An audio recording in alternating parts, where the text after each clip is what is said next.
Welcome to the Picture Language Seminar. It's a great pleasure today to have Narutaka Ozawa. He's speaking to us from RIMS in Kyoto, and so we thank him so much for staying up late to give this talk. He's a big expert on operator algebras and related properties in Hilbert space. He'll tell us today about Kazhdan property T in several instances. So, Professor Ozawa, the floor is yours and you can share your screen. Okay, good morning to you. Yes. Do you hear me and do you see the screen? Hear you very well. Okay, so this is a talk. First of all, thank you for giving me this opportunity of the talk. This is a talk about an application of operator algebra theory, or more precisely, C-star algebra theory to groups or even computer sciences. Since I started my career 20 years ago, I worked on operator algebra theory, but I somehow wanted to work on some at one point, at least once, I wanted to work on something about real world problem, the problem on this real world, and somehow I was managed to find out of operator algebra, which has something to do with this real world, and I'm very happy. And with my colleagues, with my collaborators, I was able to carry out it on computer. And in fact, the C-star algebra theory, this is a quote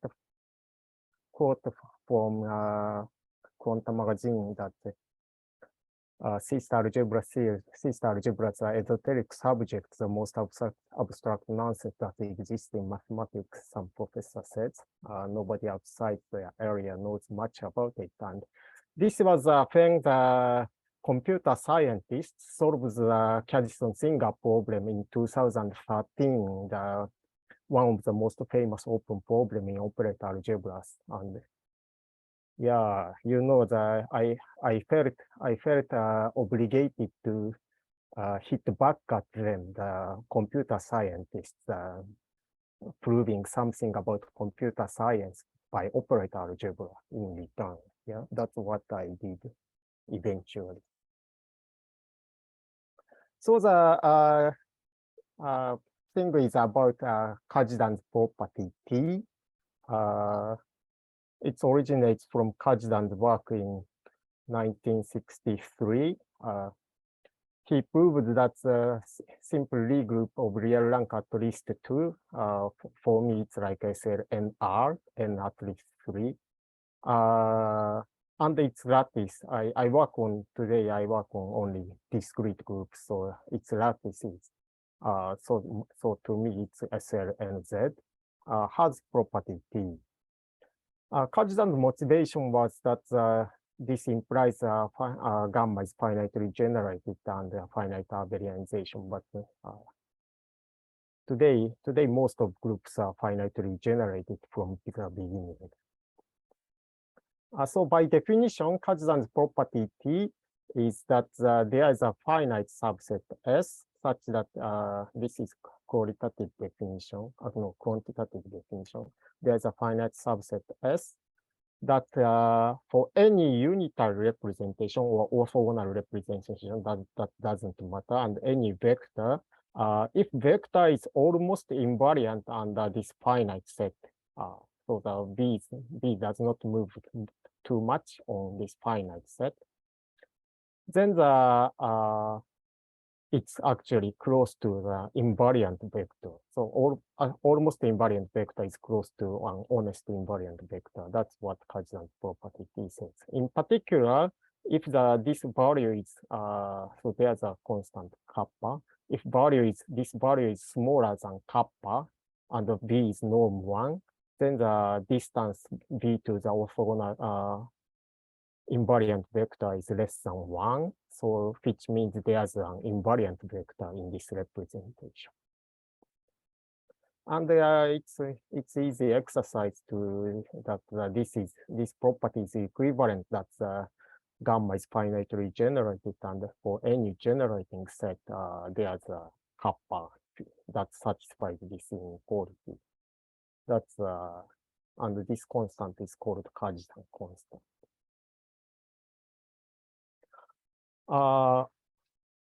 So by definition, it's obvious that this property inherits to quotient groups, and it's also an exercise to show that this passes to finite index subgroups, and when its group is locally compact, it passes to lattices. And there are many groups which are not Kazhdan. That's in fact this property, Kazhdan property, it's clear that finite groups are Kazhdan groups, and the Kazhdan property is a generalization of finiteness to infinite groups. And there are another generalization of finiteness to infinite group, which is amenability. Which I don't use it today. These generalizations are on the perpendicular direction. So the groups which is infinite amenable, and the property T has to be finite. In other words, in today, just Z infinite cyclic group does not have property T, because it has on the regular representation, it has asymptotically invariant vectors. This satisfies that this goes to 0 for any finite set, but there's no invariant vector. This part is normal B always. So this in combination, these two implies that any property T group, any finite index subgroup, does not surject onto Z, so has finite abelianization. Yeah, that's one motivation that Kazhdan defined this property and proved some groups have this property. There are nice applications. There are a bunch of applications, many applications of Kazhdan's property T in analysis and operator algebra, set, graph theory, etc. But today, what is relevant is expander graphs. So if gamma is a group finitely generated, it's generated by S and acting on some finite set X transitively. So it's gamma X is nothing but gamma over stabilizer subgroup. Then one can form a Schreier graph, vertices X itself, and the edges that X is connected to Sx for S in the given finite set S. This is an epsilon expander if group gamma has Kazhdan property T with this constant, the Kazhdan constant, which was introduced previously, square one. It's this precise value doesn't matter, but anyway, it's very related. Namely, that the expander means that this graph X, it's a finite graph. Given any subset A, you want to know the cardinality of the boundary of A. It's either vertex boundary or edge boundary. That doesn't matter today's talk. Boundary of A has a proportional size to A, the size of A. But this is possible only if the A is not too big, because if A is X itself, there's no boundary at all. So this is correction term, which is not so important when A's size of A is at the most 1/2 of size of X. So important point is that any subset always boundaries at least proportional size to A. Here's an example of the graph Z2 lattice, which is not the expander, not a good expander. That the epsilon is very small in this case because the size of this A is n square, and the boundary is like 4 to 4n, which is much smaller than n square. Expander graphs are very useful because for any A, that's always K neighborhood grows like exponential growth, that because the boundary is always at least epsilon A, until it reaches to the half of population. And after that, the complement decreases exponentially fast. Somehow this reminds us this COVID influence. That's when the 1% of people got COVID, then it's exponentially grows, and then once it reaches peak, it decreases. The number of COVID person decreases exponentially, same rate. I don't know if the graph of the people are like Z2 square amenable, or it's expander graphs. I don't think it's expander graphs, but so it always grows exponentially. So in particular, random walk on X has a optimal mixing time. That's approximate. That's the size of log to the size of X. This is optimal. So it mixes fast, very fast. And what we want is a large expander. So we want X to be large, and the degree is fixed. In this case, the degree of graph, the balance of graph is the size of S, which is fixed. And the epsilon is fixed. This is Kazhdan constant. So we want S and epsilon fixed, and the size of X arbitrarily large. And this is possible if gamma is property T group and which has infinitely many finite quotient.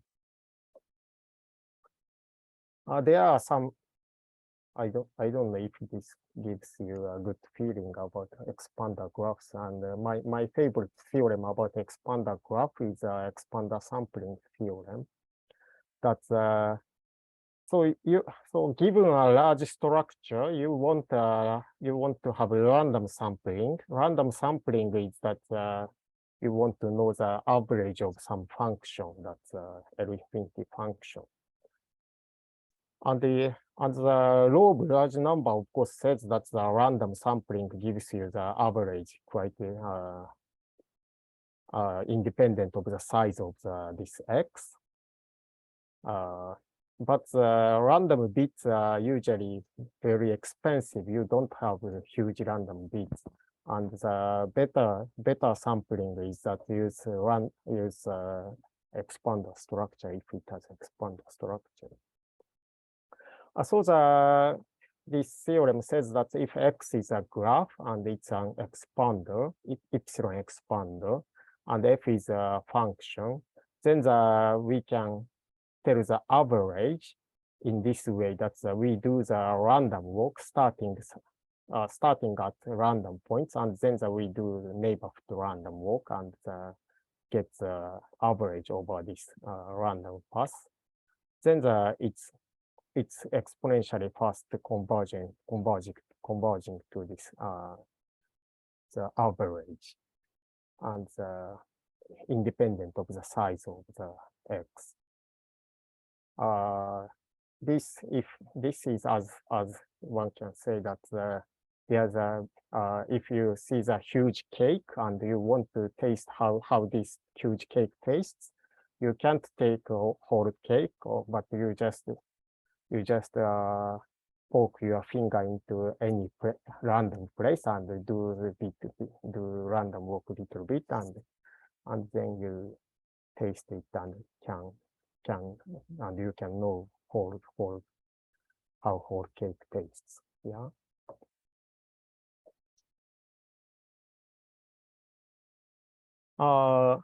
So the examples of property T groups are rather rare. That most of groups do not have property T, but a prominent example is this SLNZ. and but not SL2Z. SL2Z has a free group as a finite index subgroup and fits surject onto Z, so it does not have property T. Then one can generalize this SLNZ into two directions. One is that the group is, one considers a group of EL and R, elementary group, with R is a ring, and this is a group generated by elementary matrix. Elementary matrix is ones on the diagonal and the R on one R on in one off diagonal. This is invertible, and even R can be non-commutative, so SL doesn't make sense in each case, but still this EL and R makes sense. Yeah, they are invertible in GL and R. And so it was a open problem for some time, long time, and but proved that by Shalom for some cases and Wasserstein in some cases, and in the incomplete by Ershoff and Heiking. That this ELNR has property T as soon as N is 3 and R is any finitely generated ring. This is surprising and very strong. I'll come back to this ELNR later, and I concentrate on automorphism of free group. This Fn is free groups of N generators. Automorphism group of free group has property T as soon as N is at least 4. These are proved by several people, by many hands. And this is AutoFN is a non-commutative analog of GLNZ, SLNZ, GLNZ. Just they are not very different. Just index 2 subgroup. Yeah, that's FN has a ZN as abelianization, and abelianization gives you a map from AutoFN into AutoZN, and Nielsen already proved like 100 years ago this is surjective, and so this implies that AutoF2 does not have property T because it has SL2 as a quotient. And neither that AutoF3 has property, that it doesn't have property T because it has finite index. McCool proved that it has finite index subgroup which surject onto Z. And the rest, AutoFN, if AutoFN has property T, was open problem promoted by Lubotsky's book, etc. There's a nice application of property T of automorphism group of free group. It's called product replacement algorithm. This is a real algorithm that's implemented in usual computer package like GAP or Magma. That it's algorithm for the sampling in a given finite group, random sampling in a finite group. So the automorphism group of free group, it has a subgroup generated by right transvections and left transvections. Where the right transvection acts on this automorphism free group, and this is free generator, standard free generator. That's the right transvection is a right elementary transform, but the multiplication is from right. That's Gj is multiplied on Gi from the right. And there's a left transvection. And because free groups are non-commutative, they are different. These are different automorphisms. And it's also almost by Nielsen 100 years ago that this is index 2 subgroup of automorphism group of free group. That's it's a free image of SLNZ on this map. And this right transvection, the left transvection because of this nature, it acts on the n tuple of any group lambda. That's these tuples, n tuples generating the whole lambda. And if there's some redundancy, it's better that it acts on this n tuple of generating n tuples, and the product replacement algorithm suggested by Serra et al. is that the groups are given usually so the mysterious finite group is given by generating set H1 to Hn, and you act this automorphism group free group on this and tuple of generating set several random walks several times. That's randomly choose this right transvection, left transvection randomly. And then after n steps, after k steps, you pick random HI. That's a product replacement algorithm. So the random sampling in a finite group, there are several algorithms, but somehow product replacement algorithm has a very high performance, and the theoretical reason for this high performance was not known. And the Lubotsky-Pak in 2001 suggested that this high performance, practically it's always very nice, is the reason maybe because this group has property T. If this group has property T, then this random walk has its expander random walk, and there's another issue if its graph is connected, but let's forget it. And this graph is expander graphs and very fast mixing time, and this product replacement algorithm is so that it's assured that this algorithm has a good performance. Even that if lambda, the group is like H1 to Hn is given like if you are suppose you are given huge set and like 3 or 4 permutations on that set, and you are asked that what is the group generated by these four permutations, and then you can guess the size of this subgroup generated by 4 permutations on a huge finite set by using this product replacement algorithm randomly.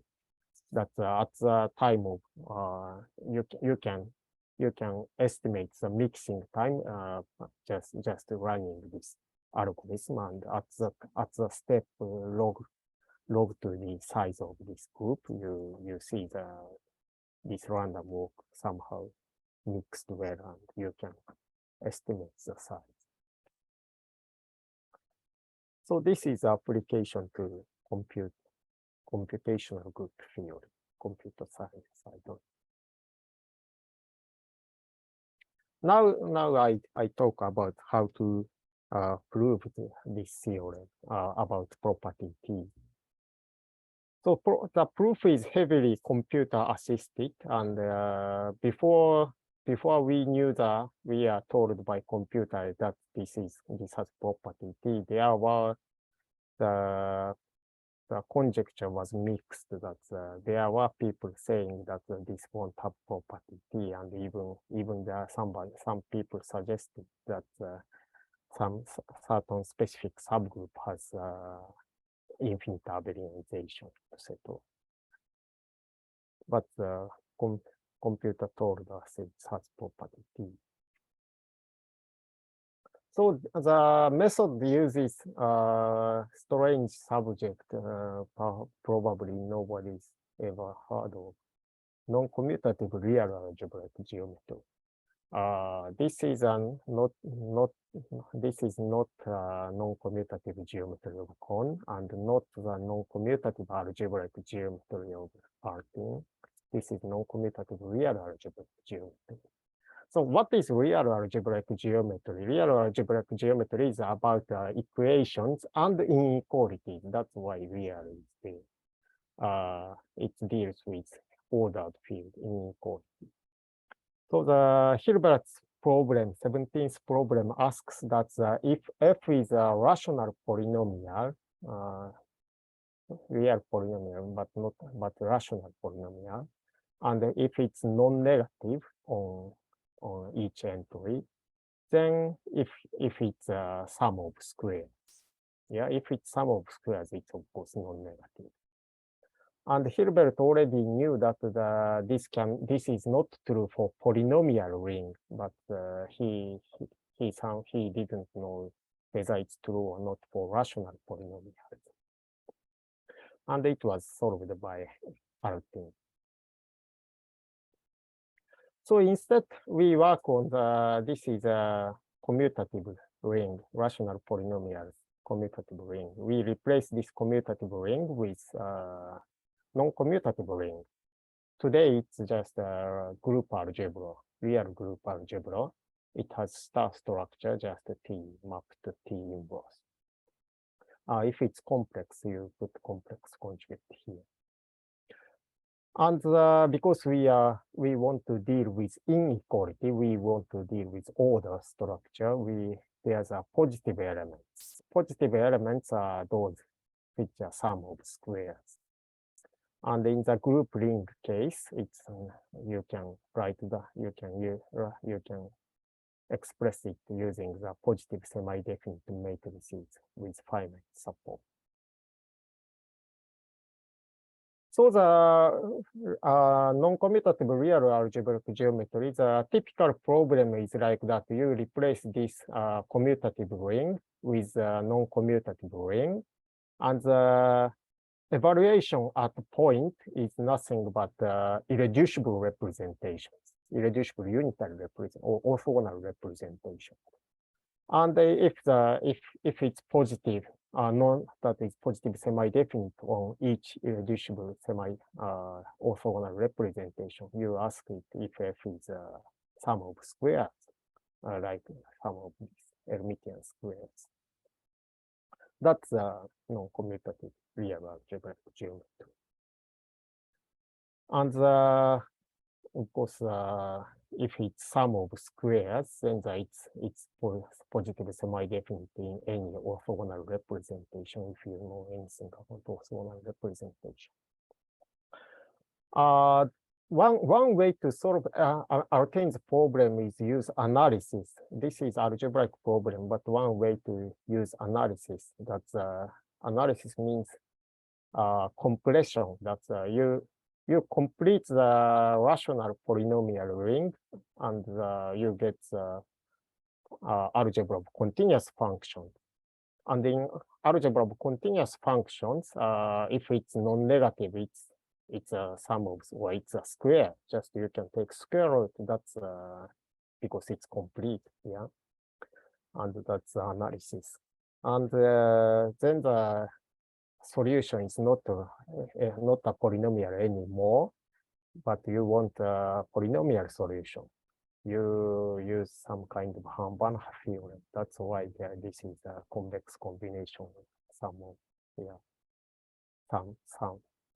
positive combination, positive linear combinations here. Now the real algebraic geometry, in particular this real group ring, you complete it because I'm analyst. I complete this algebra. Then you get this esoteric object, system algebra, universal enveloping system algebra. And because I'm operator algebraist, I can handle this like continuous functions and can solve problem here. And perhaps use operator Banach theorem to get back to the go back to the original algebra. That's how I solve the algebraic problem by operator algebraic analytic method. About the property T, we use this combinatorial Laplacian. Laplacian for finitely generated group, the S is finite generating set, is that the sum of 1 minus S star 1 minus S. So 1 times 1 is 1. S star is S inverse. S inverse times S is 1. So 1 plus 1 is 2.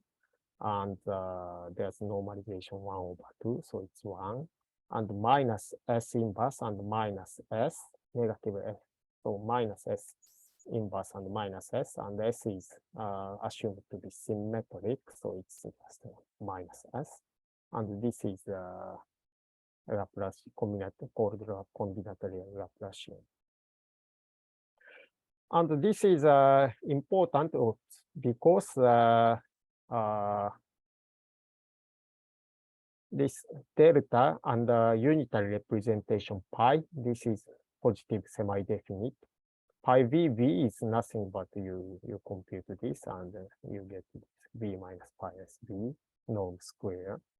So the Kazhdan's property T was that if this value is small, then the V is close to the invariant vector. Yeah, Kazhdan's property T says if this value is small, then V is close to invariant vector.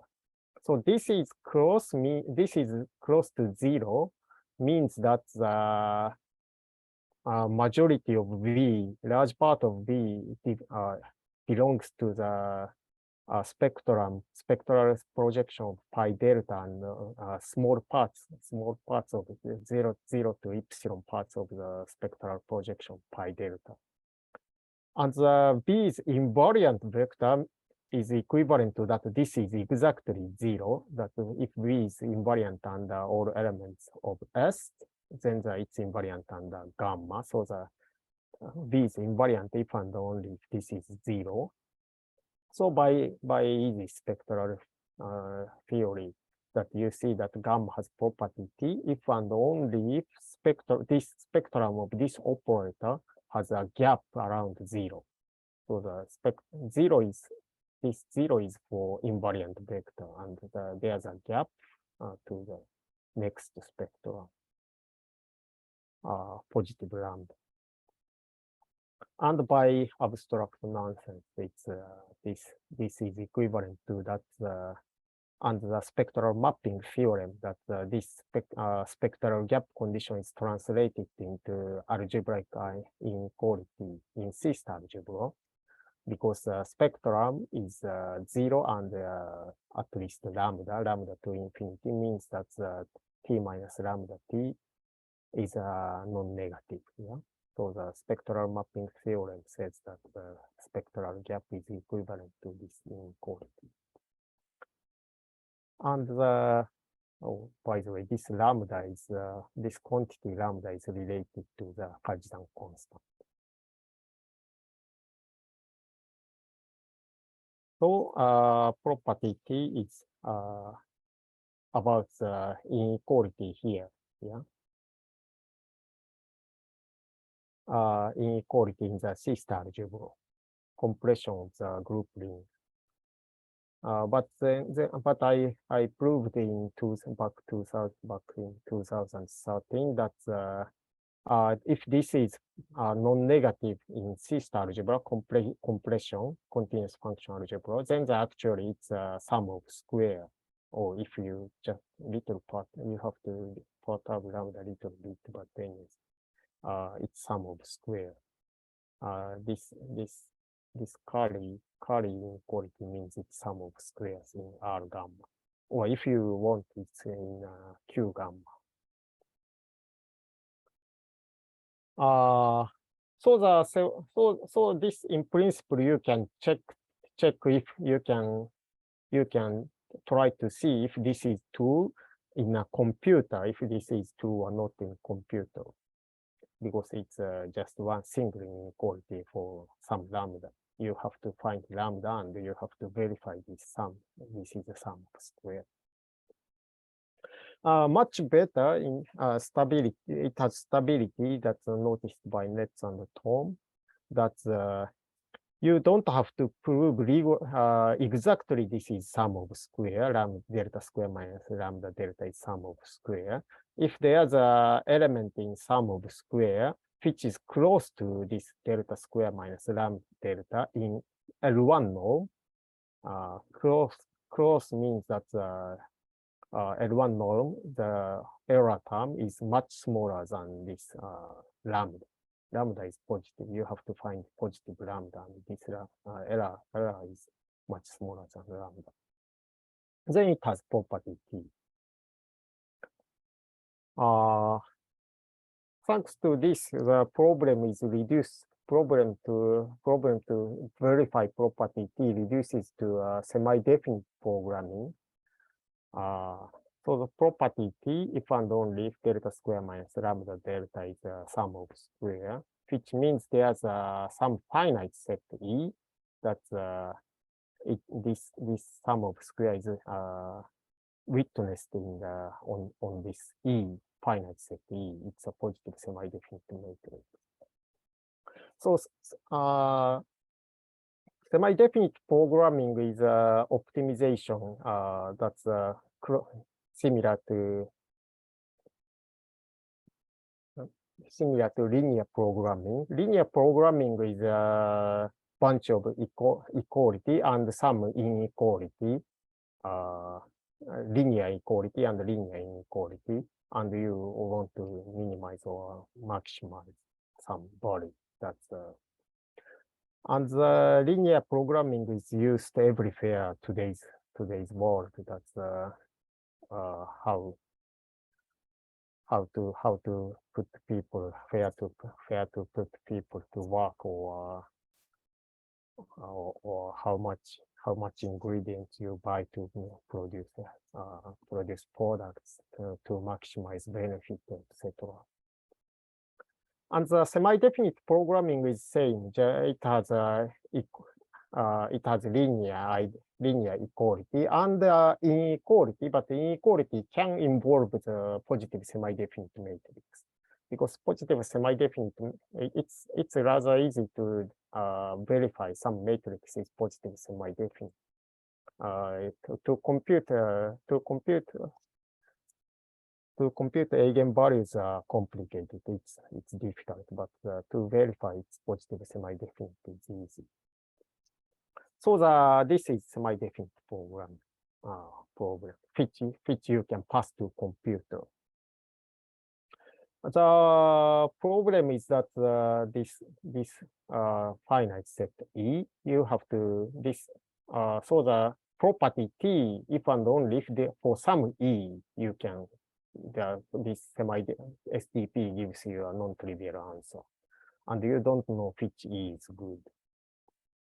And let's forget about the word problem. That's here. It's X. You have to be able to calculate the X inverse Y for X and Y in E.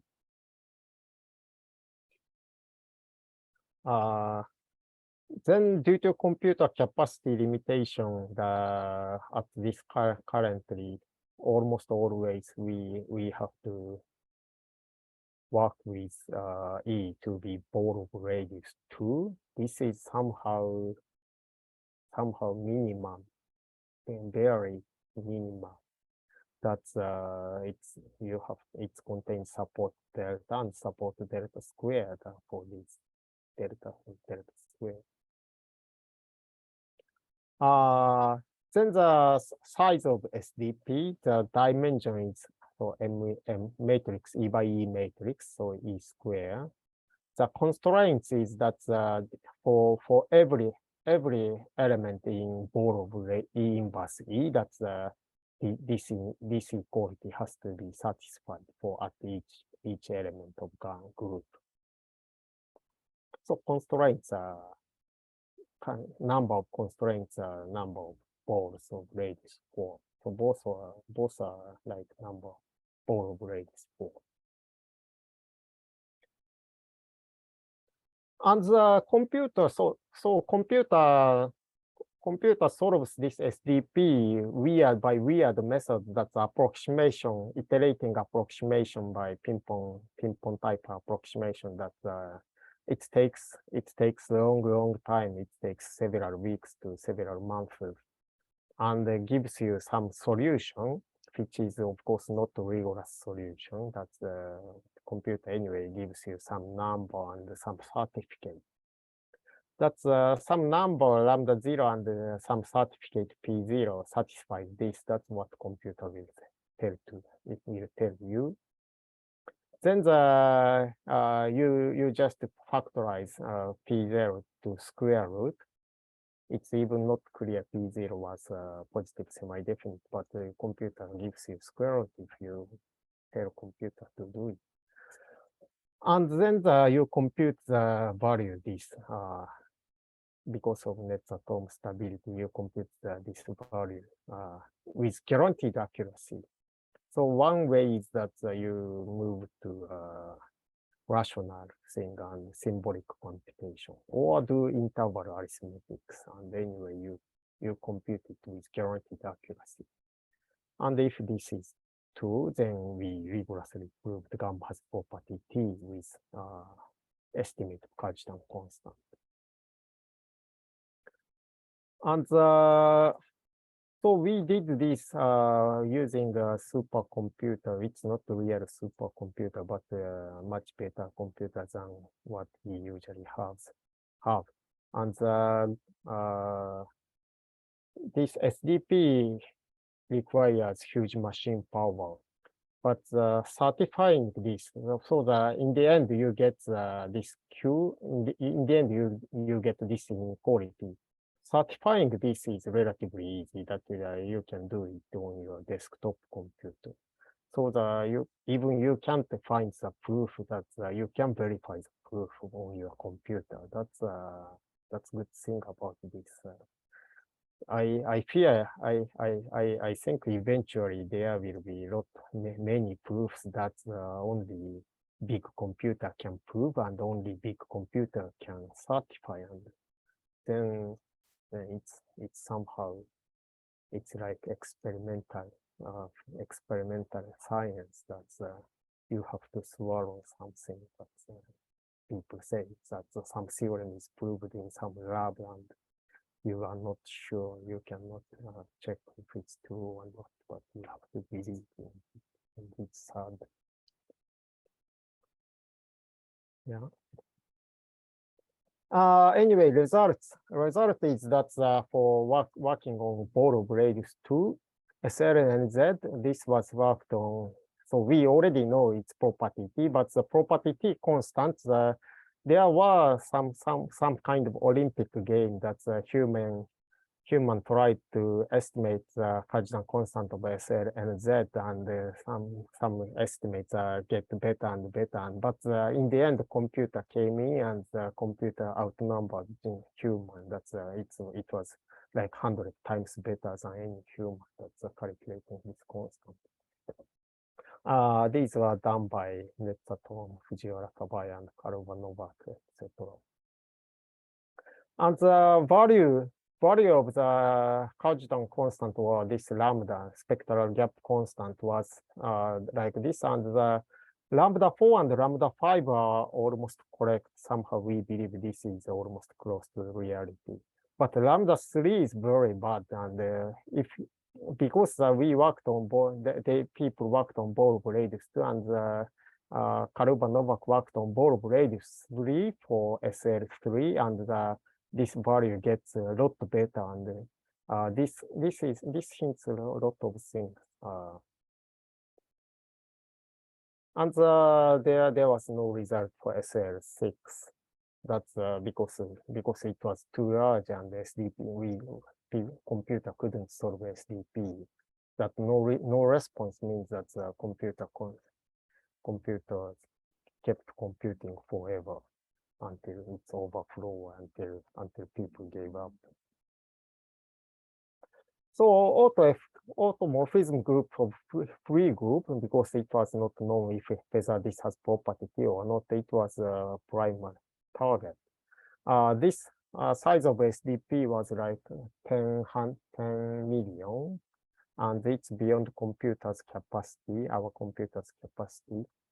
But then Karuba Novak and I exploited invariance of SDP and this action of some octo something group this group is large if n is large, n is 4, 5, and because of the SDP has this symmetry, you can break up the SDP into smaller pieces.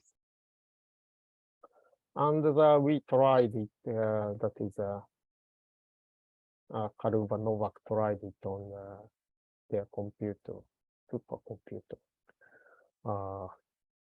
So we got no response on automorphism scope free group F4. That's we were sad because we didn't get perhaps E equal ball 2 is too small after all.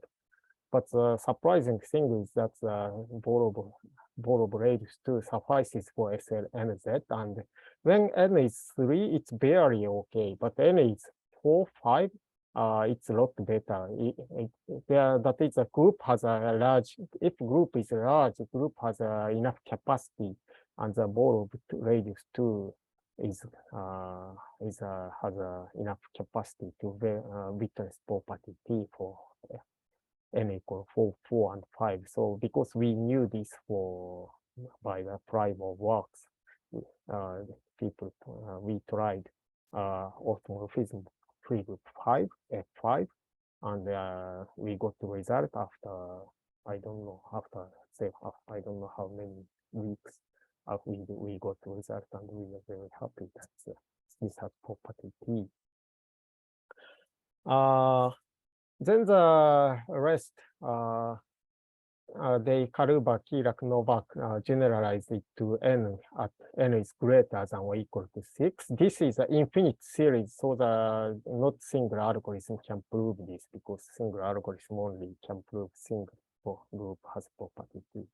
And there's another work by new SDP method by Nietzsche to prove the n equal 4 case. So the as n equals 3, it doesn't have property T, so we know which automorphism group of free group has property T now. Some reception that some people reacted like Pablo Picasso. Picasso famously told that computers are useless because they can give you only answers. In fact, this is interesting. This was at 1968. Computer was it has a size of lecture room. That still the interviewer asked Pablo Picasso if he can use a computer to draw paintings or for drawing paintings. That's because of cubism he was doing. But, there are a lot of calculations, and then computer can help him to draw pictures. And Pablo Picasso said that it's useful. But now we know that computers can draw paints a lot. And if you ask the computer to write something like cubism picture, computers can draw a picture like that. And in the mathematics too, that we were able to do this automorphism group of F5 because there were prior works by these people that so we knew where to look at, and we knew how to do it. Just we don't know why it's true, but but it's like natural science. Then I talk about how this Karuba, Kirak, Novak handled the infinite series. It's technical, so I skip a lot of things. That delta, its stability about this relation that delta square minus lambda delta is sum of square for n for different n's. And delta n is a sum of Laplacians. Laplacians break up into the sum of the delta E is just ij 2 by 2 matrices, automorphism F2. And the delta n square is the square of this, so it has a square part and the product part, and the product part separated into two cases. That one case is easy, that's these edges are perpendicular orthogonal, that they do not have common edges, common vertices, in which case they commute. And so that these are positive operators. Square is also positive operators. And the complicated, the bad apple is that this adjacent part and E and F has one vertex in common. Then this is not positive because positive, the non-commutative is that the product of positive operators need not to be positive. So you have one has to handle this adjacent part. But somehow, but I don't care this technicalities. But when n goes to n grows, the number of squares, that's the number of edges, doesn't grow much as much as the number of pair of adjacent edges, and the number of pair of adjacent edges doesn't grow as much as number of number of perpendicular edges. So that if you embed automorphism of group of Fn into Fm into automorphism group of Fn as a left upper corner, and the average by take sum over average over not just sum over permuting indices, you get something that's some relations, but the numbers appearing in the coefficients are different. They have different growth. And the trial and error on the computer that these three people found the strange inequality that so you want to show that this square dominates delta n, but you don't have this square part. Square part looks square part is the most important part of delta n square, but actually you didn't need it at all. That's completely unexpected. And you just sum of adjacents, and some multiple of opposite, then it dominates this Laplacian. So the first of all, this is found by trial and error, and it's I try to find what the meaning. That's the meaning I can understand what this inequality means. That's a previous inequality like this. It's clear what it means. It means spectral gap and property T. But this inequality, I didn't find any human understandable meaning. But still, computer says this is true. And for alpha equal 2 and epsilon, it's small, some number. And then you plug it into this average process, and then you get some property T for all n large enough, depending on alpha, which there's a computation, but I skipped it. So this they checked for some alpha equal to, which is enough for proving this auto Fn has property T. As for n at least 7, n equals 6, they needed some other ad hoc argument.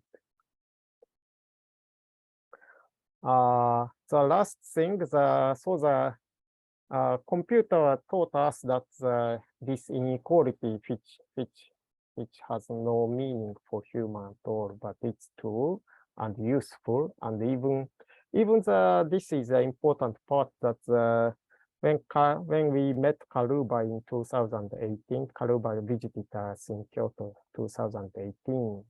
He gave me important piece of information that it's not on the paper. That when he computed, when he asked computer if this is true, then the computer answered immediately it's true if when alpha is large. So that its SDP process usually takes a lot of time, but the computer immediately said it's true when alpha is large. But when alpha is large, you can prove the property T for auto Fn for n large enough. so the n large enough, it's easier. And so apparently for computers, it was easy. Maybe so it's easy for human to, it's easy enough for human to prove this has a positive semi-definite when alpha is large. And I think it's indeed, it's possible for human to prove that the automorphism group of free group has property for n large enough, but anyway, it's already known. So I tried a different thing. The different thing is that ELNR, again ELNR, but R is Rung. Rung is it's mass term. It's authentic written in a textbook. That's Rung is a ring without I. That's it's not unitary. It's an ID in a ring. It's same as ring, but you don't assume it has unit. Then for Rung R, the ELNR surjects onto ELNR over R square, and this has zero product, so it's a abelian group, direct sum of abelian group, this abelian group. And if the R over R square is infinite, this is infinite abelian, so the ELNR does not have property T, but it satisfies the same inequality as property T inequality, but delta is replaced with delta, second delta. Second delta is combinatorial Laplacian for not here R, but ELNR square. And interestingly, this is true only for C-star algebras and in the C-star algebra in analytic way, and not the algebraic way. I also proved this is not true in the, it's not sum of square for any epsilon. And the proof is that so large enough alpha is silicon free. It's human proof. And instead of computer, because in fact computer cannot prove this at this moment, and relies on Bock and Zaharask's work on spectra of almost Mathieu operators, which it has something to do with mass physics in irrational rotation algebra A theta. So here again, there are a lot of sister algebra field. And the corollary to this is that so the property T has the application to expander graphs. SLN Z over QZ. These are expanders for fixed P. EIJP is elementary matrix, ones on the diagonal and P on the IJ corner. And this, because ELNPZ, this is a finite index subgroup of SLNZ, which has property T. So if you don't move P, if you move just Q, it's expanders for fixed epsilon. But now because we handled the non-unitary Rung, we can move P as well. Now these are for any P and Q which are relatively prime, coprime PQ, these expand. Expander property of SLNZ over QZ are extensively studied, and a lot of results are known, starting from Bourgain, Gambo, and Gambo, Bourrier, etc. But usually you cannot move the generating set. Generating set has to be fixed, except for the probabilistic argument by Bourgain, Bourrier and Gambo. But this at least can move this special type of generating set. In fact, it's not known or conjectured that the SLNZ over QZ are expanders with respect to any generating set of fixed size. This property is cannot be proved using property P because ELN PZ, this is a quotient of ELN PZ. The Kazhdan constants are not uniform because it has a large finite abelian quotient, large finite abelian quotient using this. Yeah? Okay, that's the application. That's how I coped with computer proofs that by the way, I'm lame at the computer, so I don't code, etc. So I just followed what computers are doing by hand. Okay, thank you. Thank you for a beautiful talk about a tour de force. And there must be a great deal of discussion. So I think I'd like to stop sharing your screen at the moment. We can have talk back and forth, but I hope that people who ask questions or make comments will turn on the video so we can see person to person.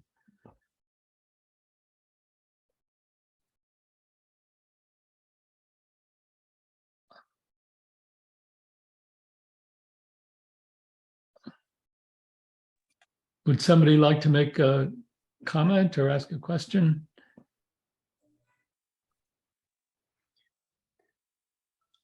I have quite a naive question. If one is going back and forth between an algebra and a enveloping C-star algebra, is there? It seems to me there's for a long time there's been the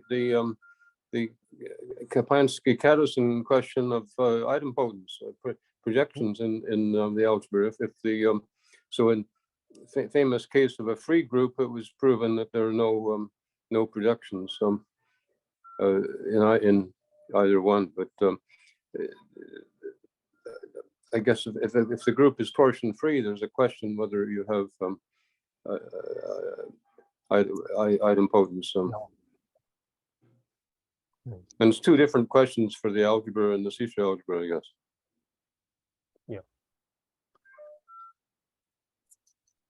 But yeah. But I don't know if that's related to the at all to the. No, not yet.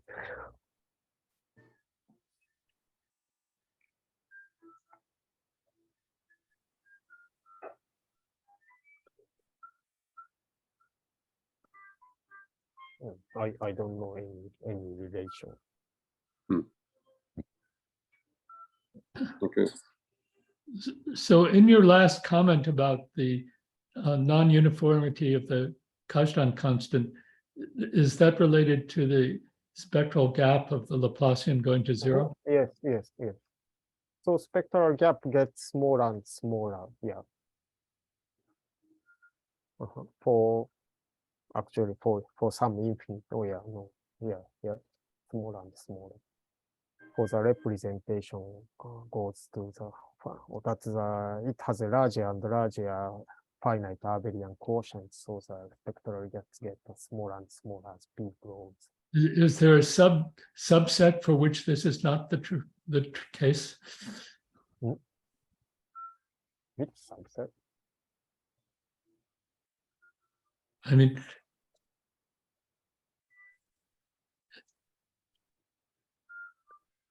so if you fix a group and the generating set, then the spectral gap is fixed, so it has expander property by Margulis construction, and this is very easy to understand.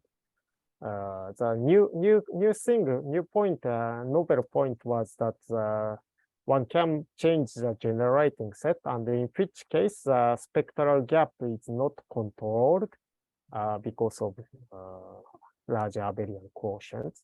Still, it satisfies some inequality similar to Kazhdan's property T, and you can use it for expander business. Thank you. Are there other questions or comments?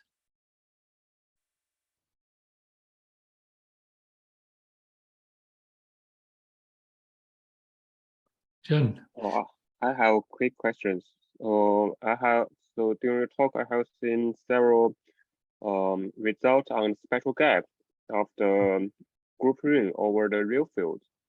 And it depends on the generating side, which is finite. So my question is, does this result exclude the finite group case?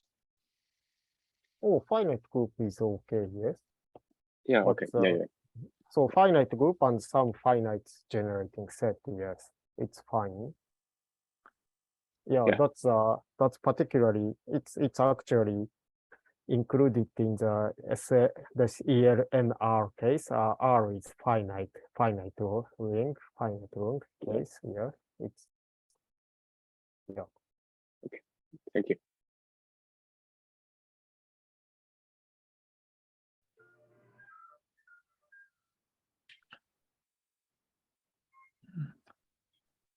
Are there other comments? I have another question, and maybe it's still a naive one. I thought it was an interesting juxtaposition that the question of the irrational rotation algebra A theta arose, but then one of the open questions still about that is the gaps, the existence of gaps for the almost Mathieu operator. gap probability. You're right, yeah. And it's known now that there are lots of gaps, always lots of gaps, but the question of the actual labeling of them, is that complete? Yeah. And so you're talking about gaps, so. I don't know.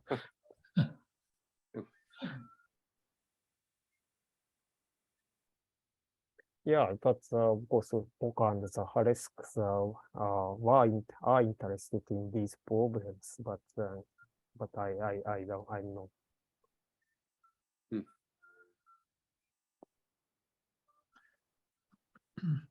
Well, if there's no further question, I'd like to thank you again, both for a really beautiful talk and staying up late. And we look forward to hearing more about this very interesting project. So thank you and see you next week. Bye-bye. Bye-bye. Bye. Goodbye.